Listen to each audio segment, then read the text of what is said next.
احادیث کرنے والا اپنی دانش میں لوگوں کو نیکی اور خیر کی ترغیب دینے کا حریص ہوتا ہے یا انہیں منکرات سے روکنا چاہتا ہے اور کچھ باتیں بنا کر احادیث کی صورت میں بیان کرتا ہے۔ ایسے لوگ بالعموم بظاہر تو زاہد اور تقوی والے ہوتے ہیں، اور جبکہ حقیقت میں یہ سب سے بدترین بدعتی اور حدیث کرنے والے شمار ہوتے ہیں، کیونکہ لوگ ان کے ظاہری زہد و تقوی کے باعث ان کی باتوں کو بہت جلد قبول کر لیتے ہیں۔ دوسرا سبب ہے روایات کا بیان وسیلہ رزق بنا لینا۔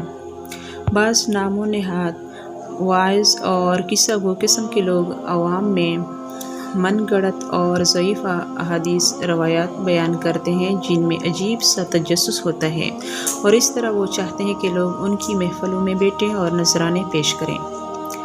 تیسرا سبب ہے شہرت طلبی۔ بعض لوگ ایسی عجیب و غریب روایات بیان کرتے ہیں کہ یہ کسی اور کے پاس نہیں ہوتے، اور وہ سندیں تبدیل کر دیتے ہیں تاکہ لوگ ان کی طرف راغب اور مائل ہوں اور انہیں شہرت ملے۔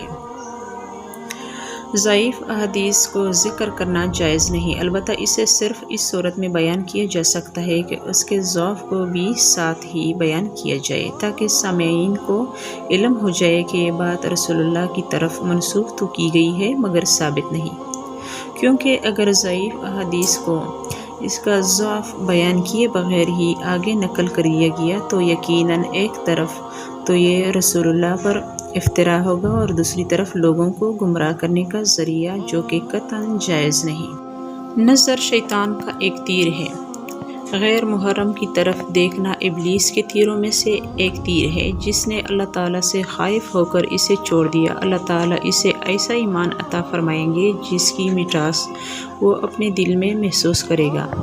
یہ حدیث ضعیف ہے، رسول اللہ صلی اللہ علیہ وسلم سے ثابت نہیں۔